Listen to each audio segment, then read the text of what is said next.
एक महात्मा थे, वो कुछ नहीं रखते थे अपने पास में, कभी किसी से कुछ लेते भी नहीं थे। हाँ, कोई भगवत वस्तु दे दे तो उसको संभाल लेते थे। किसी भक्त ने उनको गीता जी दे दी, महात्मा जी बड़े प्रसन्न हुए, गीता जी को उन्होंने स्वीकार कर लिया, रोज पढ़ते थे।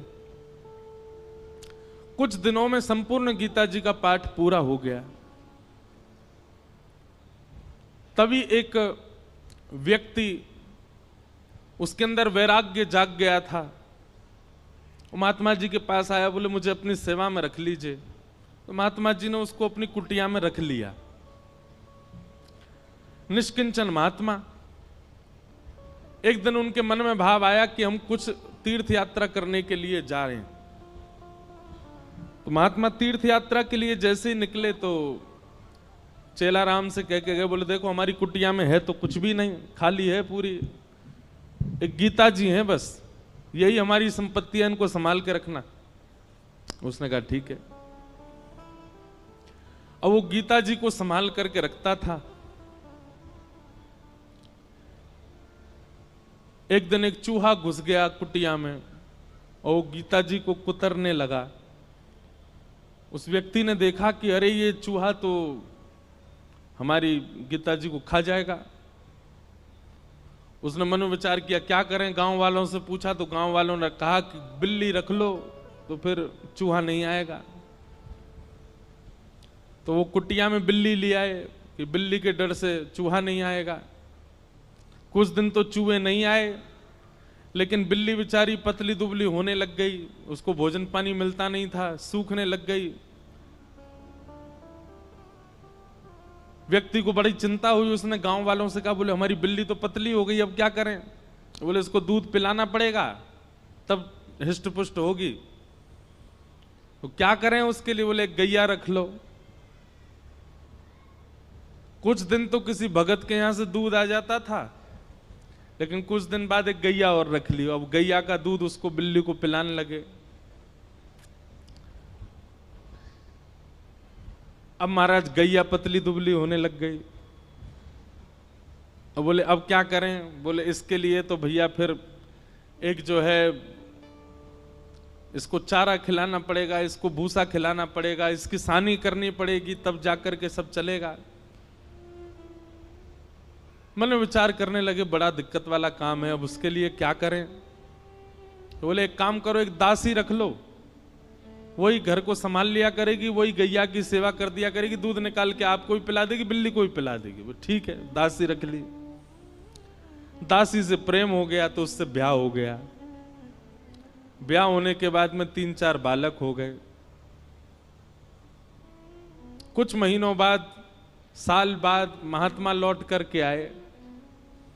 महात्मा जी ने अपनी कुटिया में जीवन में कुछ नहीं रखा, केवल गीता जी रखी थी। आज जब लौट करके आए तो क्या देखा? बच्चे खेल रहे हैं, गैया बंधी हुई है, बिल्ली और बिल्ली के बालक भी डोल रहे हैं वहां पे। और वो जो सेवक था वो अब मोटा ताजा हो गया है और वहां बैठा रोटी पा रहा है, पत्नी भोजन बना रही है। बोले चेलाराम, अरे गुरुजी गुरुजी गुरुजी आओ आओ, प्रणाम श्री चरणों में। ये सब क्या किया बेटा तुमने? मैं कुटिया दे के गया था तुमको, एक गीता जी दे के गया था, ये सब तुमने क्या इतना विस्तार कैसे कर दिया? बोले गुरुजी सब गीता जी ने ही करवाया, गीता जी की कृपा से ही सब वैभव बना है मेरा। क्यों, तुमने पाठ किया था क्या? 18 अध्यायों का पाठ किया था? अरे पाठ नहीं किया मैंने, 18 अध्याय देख लिए। बोले कैसे देखे? बोले पहला अध्याय तो बिल्ली है, दूसरा अध्याय गैया है, तीसरा अध्याय पत्नी है, चौथे पांचवें छठवें रोल लाइन नीचे सारे अध्याय हैं। गुरुजी समझ गए। बोले गीता जी केवल रखी थी, पढ़ी नहीं थी, पढ़ी होती तो इतना विस्तार नहीं होता। हम लोगों को लगता है कि केवल रामायण जी को पूज लो, भागवत जी को पूज लो, गीता जी को पूज लो, इन्हीं से ही काम हो जाएगा। नहीं, आप उसका स्वाध्याय नहीं करेंगे, उस पर मनन चिंतन नहीं करेंगे, जो आपके मन में विकार हैं, जो मन में आसक्तियां हैं, वो कैसे समाप्त होगी? पैरासीटामोल घर में रखने से बुखार थोड़ी उतरेगा, उसको पाना पड़ेगा। अदरक घर में रखने से गला ठीक थोड़ी हो जाएगा, उसको कूट के उसका रस लेना पड़ेगा। दूध घर में रखने मात्र से चाय थोड़ी बन जाएगी, बनानी पड़ती है। बाजार से केवल घिया, लौकी, तोरई, टमाटर लाके घर में अब तो सब्जी बन जाएगी, कैसे बने? अपने आप बनानी पड़ेगी। सामग्री घर में लाने से कल्याण नहीं होगा, सामग्री का उपयोग करना आना चाहिए। ये भ्रांति फैला दी है हमारे भारत में। मैं अधिकतर जाता हूं इंटरव्यूज में, मुझसे यही पूछा जाता है कि महाभारत जी रखने से लड़ाई होती है घर में। अरे किसने कह दी ये बात? और एक बात सुनिए, आप महाभारत घर में नहीं रखते तो कम लड़ाइयां हो रही हैं आपकी। महाभारत ने तो युद्ध को विश्राम किया है। हमारे शास्त्र कहते हैं यन्ने भारत तन्ने भारत।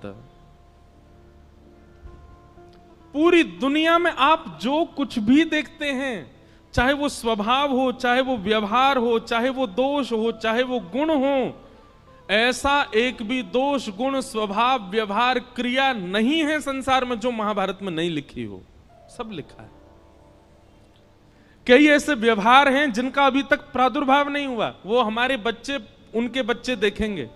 जैसे हमारे दादा परदादाओं ने आज का युग का जो व्यवहार है ये नहीं देखा था। अब कई कई नए नए व्यवहार आविष्कृत हो रहे हैं ना, जैसे जैसे कलयुग आगे बढ़ रहा है। सब लिखा है महाभारत में। और जो महाभारत में नहीं लिखा, हमारे संत जन कहते हैं वो दुनिया में आपको कहीं देखने को मिलेगा ही नहीं। सब कुछ है महाभारत में। महाभारत का छोटा सा अंश है भगवत गीता, जिसने पूरे विश्व को ज्ञान दे दिया। समझो महाभारत कैसा होगा।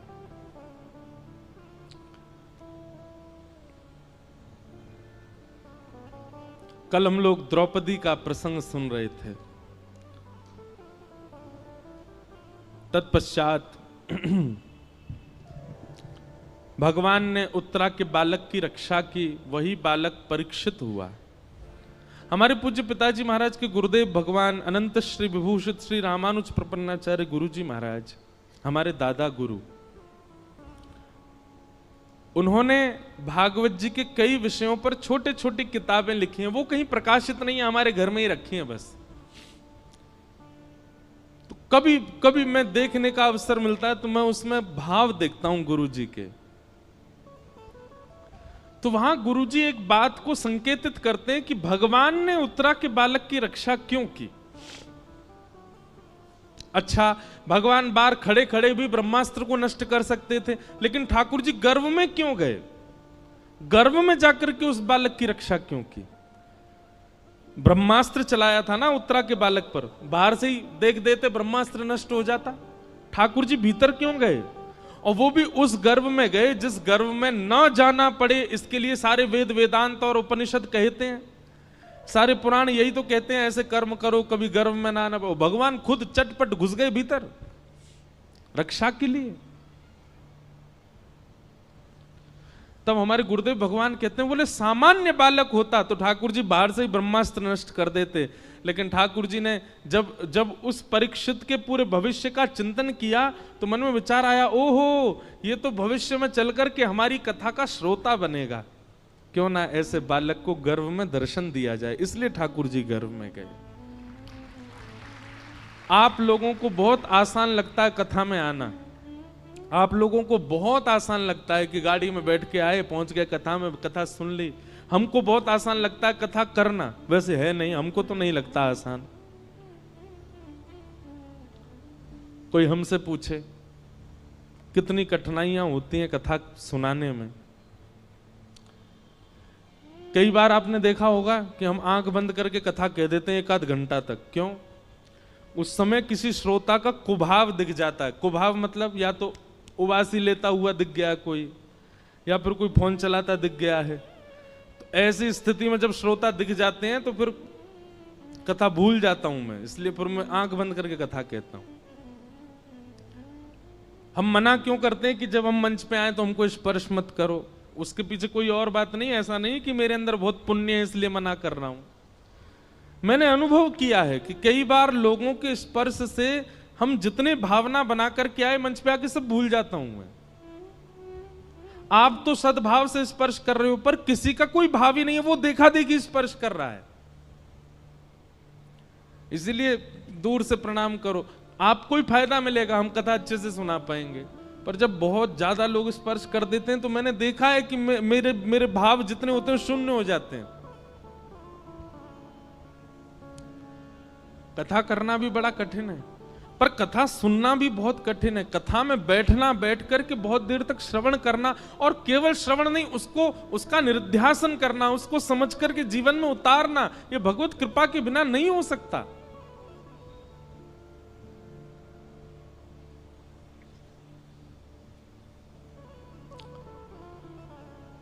कथा का श्रोता होना सामान्य बात नहीं है।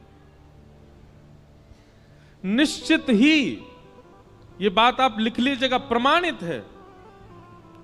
अगर कोई व्यक्ति अपने जीवन में कथा से लगाव करता है, कथा श्रवण कर रहा है, उसने कभी ना कभी ठाकुर जी को देखा है, उसने दर्शन किया है ठाकुर जी का, इसीलिए उसकी रुचि बढ़ रही है।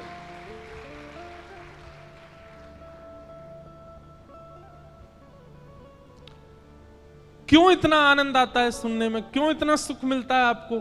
क्योंकि कभी ना कभी आपके जो भीतर चित्त है, आपकी जो आत्मा, उसने कभी अनुभव किया है ठाकुर जी का। इस जन्म में नहीं तो गर्भ में किया होगा, गर्भ में नहीं तो पूर्व जन्म में किया होगा, कभी तो किया है। तभी आपकी रुचि बढ़ रही है, तभी कथा सुनते सुनते नेत्र सजल हो रहे हैं, कथा सुनते सुनते प्रसन्नता हो रही है, कथा सुनते सुनते रोंगटे खड़े हो रहे हैं। ये सब विचार, ये सब प्रभाव हमारे ऊपर क्यों हो रहे हैं? क्योंकि कभी ना कभी तो ठाकुर जी का दर्शन हुआ है हमें।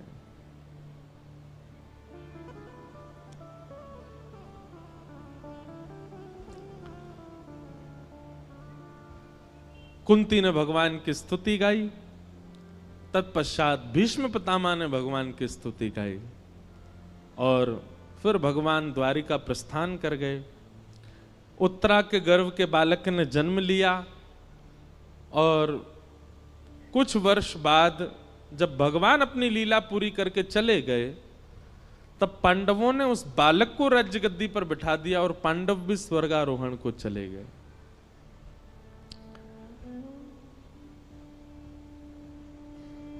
परीक्षित धीरे धीरे बड़े हुए, उनका विवाह हुआ, जन्मेजय आदि पुत्र हुए। अब यहां पर एक बहुत बहुत अच्छी बात है, पता है, बटुक जी भी बैठे हैं, कई सारे विद्वान भी बैठे हैं। अधिकतर व्यास कहते हैं, हम भी कहते थे पहले कथा में, कि कलयुग को 5 स्थान दिए, और उन 5 स्थानों में एक स्थान जात रूप मदात प्रभो सोने में निवास दिया। अभी हम इसका विस्तार करेंगे, बस कुछ व्यास बैठे हैं सन्मुख, उनको बता रहे हैं। और उसके बाद परीक्षित ने आकर के मुकुट पहन लिया, जिसकी वजह से उनके मस्तिष्क में कलयुग प्रविष्ट हो गया। पर यह कथा भागवत में लिखी नहीं है। परीक्षित जी ने कोई मुकुट नहीं धारण किया, बल्कि श्रीमद् भागवत जी में तो स्पष्ट ऐसा लिखा है कि जब तक परीक्षित जी पृथ्वी पर थे, कलयुग थर-थर कांपता था। कलयुग ने अपना प्रभाव डाला ही नहीं कहीं पर भी। तो फिर कहते हैं, फिर परीक्षित की मति कैसे बिगड़ी? उन्होंने एक संत का अपमान कैसे कर दिया? तो यहां भाव बताया गया, क्षुधा, भूख। इतनी भूख लगी थी उनको, इतनी प्यास लगी थी कि भोजन और प्यास का मारा व्यक्ति कुछ भी कर सकता है। इसलिए व्यक्ति को अत्यंत भूखा भी नहीं रहना चाहिए, क्योंकि अत्यंत भूख जो होती है, कलयुग उस पर भी प्रभाव डाल करके उससे गलत करवा देता है।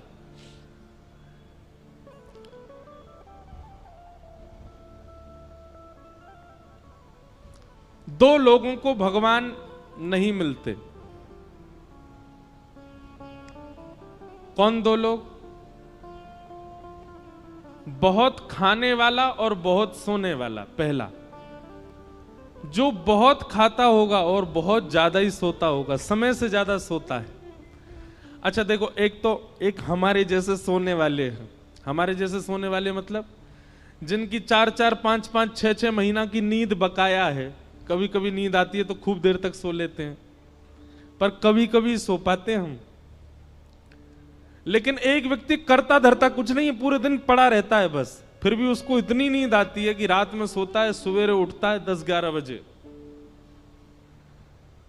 कोई परिश्रम नहीं करता, कहीं बाहर जाने का उसका काम नहीं, घर में पड़ा रहेगा पूरे दिन, और फिर भी उसको इतनी नींद आती है कि 7-8 घंटे सोता है। ऐसे व्यक्ति को ठाकुर जी नहीं मिलते, जो पारिश्रमिक नहीं है, परिश्रमी नहीं है और फिर भी सोता है। और दूसरा, बहुत खाने वाला। इसमें भी यही बात आएगी, जो बहुत परिश्रम नहीं करता है लेकिन खाता बहुत है, बहुत खाता है, अधिक मात्रा, भूख से अधिक खाता है। ऐसे व्यक्ति को ठाकुर जी नहीं मिलेंगे। पहला व्यक्ति बहुत सोने वाला, बहुत खाने वाला। और दूसरा व्यक्ति बहुत कम सोने वाला और बहुत ही कम खाने वाला, उसको भी ठाकुर जी नहीं मिलते। क्यों? इसके प्रति ठाकुर जी विचार, पहले वाले के प्रति तो विचार करते हैं, ये मेरी थाली उखा जाएगा और ये सोता ही रहेगा, मोते कब खेलेगा, मेरे संग कब रहेगा, इसलिए ठाकुर जी उसको नहीं मिलते। और दूसरे वाले के प्रति ठाकुर जी विचार करते हैं, जे खुद ना खावे मुंह का खवावे को, ये खुद ही भूखो रहे मुंह का खवावे को। और दूसरी बात ठाकुर जी सोचते हैं, खुद सोवे ना है मुंह भी ना सुन देगो, पूरे दिन जगो रहे तो मुंह परेशान करेगो। हमारे ब्रज के संत कहते हैं, बहुत कम खाना और बहुत कम सोना, बहुत ज्यादा खाना और बहुत ज्यादा सोना, दोनों ही भगवत मिलन में बाधा हैं। मध्यस्थ रहो, मध्यम रहो। अब आप कहोगे ये मध्यस्थ कैसे पता चले, मध्यम कैसे पता चले? निद्रा कैसी हो? इतनी निद्रा हो जाए कि पूरे दिन फिर भले ही लेटने को भी ना मिले तो भी काम चल जाए, इतनी निद्रा लेने वाला व्यक्ति, और पूरे दिन फिर परिश्रम कर सके, ठाकुर जी से मिलने के लिए परिपक्व है। और इतना भोजन करे कि उससे आलस्य ना आवे, ऐसा व्यक्ति भी ठाकुर जी से मिलने के लिए परिपक्व है। अपच ना हो, इतना भोजन करे बस, ऐसा व्यक्ति भी ठाकुर। और भैया कछु तो खुद भी अपने आप भी समझ जाए करो, जीवन में कितना सोना चाहिए, कितना खाना चाहिए, इसका थोड़ी व्यवस्था बनाओ और उस अनुसार ठाकुर जी के मिलन के लिए चलो। तो परीक्षित जी महाराज एक दिन विचरण कर रहे थे और विचरण करते हुए उनको कलयुग मिला,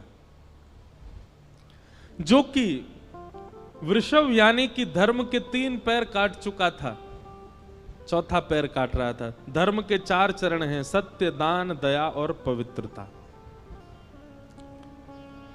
कलयुग में केवल 1 पैर बचा है धर्म का, वो है सत्य। दान, दया और पवित्रता तो खत्म हो चुके हैं। कलयुग में दान नहीं करता व्यक्ति, दिखावा करता है। कलयुग में दया नहीं करता व्यक्ति, एहसान करता है। कलयुग में पवित्र नहीं रहता व्यक्ति, केवल पवित्रता का आडंबर करता है। थोड़ा बहुत यदि बचा है तो सत्य बचा है। सत्य भी बोलता नहीं है, सुनने के लिए सत्य चाहिए। दूसरे से भले ही झूठ बोले पर अपने लिए उसको सत्य चाहिए, इतना सत्य बचा है बस। और कलयुग उस चौथे पैर को भी काट रहा है, सत्य को। तभी परीक्षित जी महाराज पहुंच गए, कलयुग को पकड़ लिया, जान से मारने लगे, चरणों में गिर गया, महाराज मुझे स्थान दे दीजिए। तब 4 स्थान प्रदान किए, द्यूतम, पानम, स्त्रिय, सोना, ये 4 स्थान पहले प्रदान किए। जुआ, मदिरा पान, भक्ष भक्ष सेवन, पर स्त्री पर पुरुष गमन और हिंसा, लड़ाई झगड़ा, कलेश, इसमें कलयुग का निवास। कलयुग ने पुनश्च याचना की, बोले कि महाराज मेरा परिवार बड़ा है, 1 स्थान और दे दो। तो उसको जात रूप मदात प्रभो, अनीति से कमाया गया धन, 5वां स्थान प्रदान किया। इन 5 स्थानों पर बहुत सावधान रहा कीजिए। कभी भी जुआ में नहीं खेलना है। जुआ का मतलब क्या होता है? धन को दांव पर नहीं लगाना है। यह शर्त लगाना भी एक प्रकार का जुआ है, नहीं लगाया कीजिए। भैया सीधी बात है, किसी की पत्नी को दांव पर लगा दोगे, पति छोड़ेगा आपको? और वो भी पति कौन है? जगत नियंता, जगदाधार, जगदीश्वर, त्रिलोकीनाथ, उनकी पत्नी है लक्ष्मी। आप लक्ष्मी को दांव पे लगा दोगे, नारायण प्रसन्न रहेंगे आपसे। भागवत जी में वर्णन है कि जुआ खेलने वाला व्यक्ति लक्ष्मी को असद स्थान पर प्रयोग करने वाले व्यक्ति से पंचदेव सदैव नाराज रहते हैं।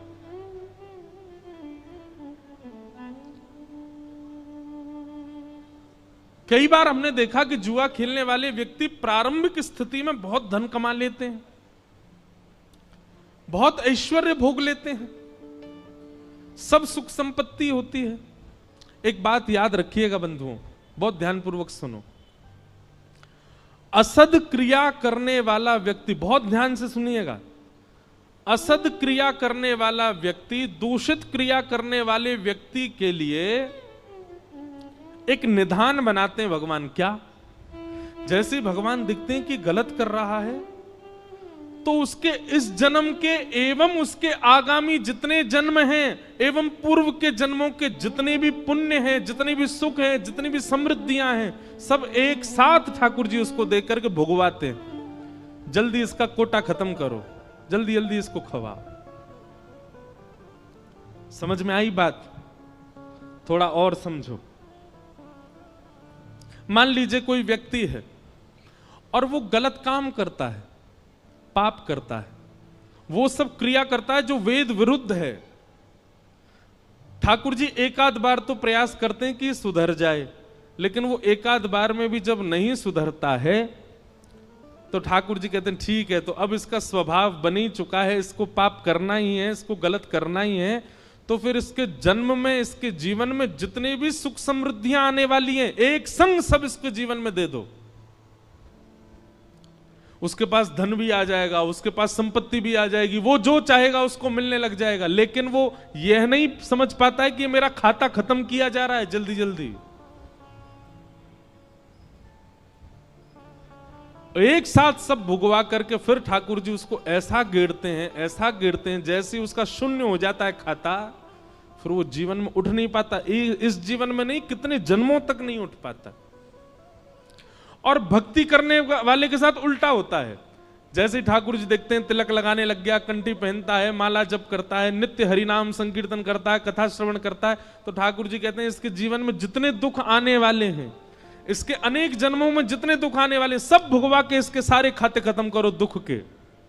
और एक साथ ठाकुर जी भुगवा भुगवा करके सब नष्ट कर देते हैं, शून्य कर देते हैं। और जैसे ही उसका खाता शून्य होता है, ठाकुर जी आकर के उसको हृदय से लगा लेते हैं।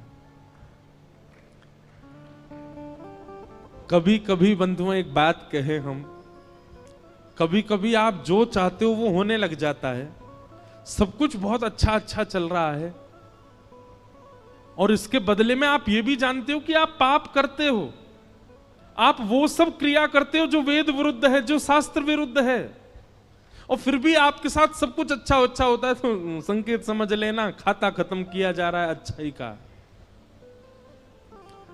और जिस दिन कंठी माला पहनो, तिलक धारण करो, गुरु मंत्र ले लो, नाम जप करना प्रारंभ कर दो, तैयार हो जाना। अब ठाकुर जी हमारे बुराई के, हमारे जीवन के आने वाले दुखों के, कष्टों के, आर्तों के जितने भी विपत्तियां हैं सब अब भेजेंगे। हमको उसको निवृत्त करना, उससे नष्ट करना, उससे निकलना है, घबराना नहीं है।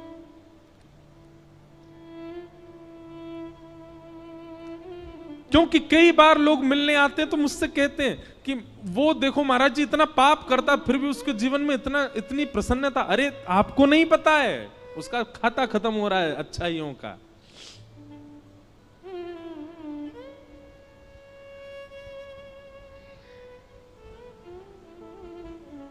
इसलिए कभी कभी जीवन में रुकावटें आना, कभी कभी जीवन में एंजाइटी आना, डिप्रेशन आना, चिंताएं बढ़ना, थोड़ी थोड़ी परेशानियां आना,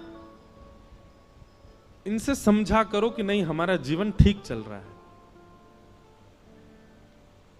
और कुछ हो ही नहीं रहा है, 5 साल हो गए, सब बढ़िया ही बढ़िया चल रहा है, कुछ कोई दिक्कत ही नहीं आती, कभी कोई रुकावट ही नहीं आ रही, कभी चिंता ही नहीं हो रही, कोई परेशानी ही नहीं आ रही। घबरा जाना, हे नाथ जरूर आप कुछ भयानक करने वाले। समुद्र में जब सुनामी आने वाली होती ना, लहरें धीमी कर देता है समुद्र, शांत हो जाता है समुद्र और धीरे धीरे पीछे जाने लग जाता है। तो किनारे वाले लोगों को लगता है अरे ये तो अंदर जा रहा है, और अंदर चलो, और अरे ये तो अंदर जा रहा है, अरे शांत हो गया, देखो लहरें ही नहीं आ रही हैं। और फिर अचानक से एक ऐसा ज्वार भाटा आता है, सब नष्ट कर जाता है। सुनामी देखी है कभी आपने? भोपाल में काय को आएगी सुनामी, समुद्र ही नहीं है। हमने सुनामी तो नहीं देखी, पर सुनामी के बाद का समय देखा। 2004 में आई थी भारत में, हम गए थे चेन्नई, छोटा सा था मैं। उसके बाद सुनामी के बाद का समय, और कभी देखना हो ना तो कभी रामेश्वरम जाइए, और रामेश्वरम दर्शन करके फिर आप जब धनुषकोडी जाएंगे तो बीच का जो मार्ग है वहां देखेंगे दोनों तरफ समुद्र है, इधर भी समुद्र, इधर बीच में रास्ता। तो वहीं एक गांव हुआ करता था किसी समय पर, वो सुनामी में आज भी पूरा गांव वहां दिखता है, टूटे हुए घर, बहुत भयानक। हमारी कथा अभी रामेश्वरम में, हम साल भर में एक ही राम कथा करते हैं बस।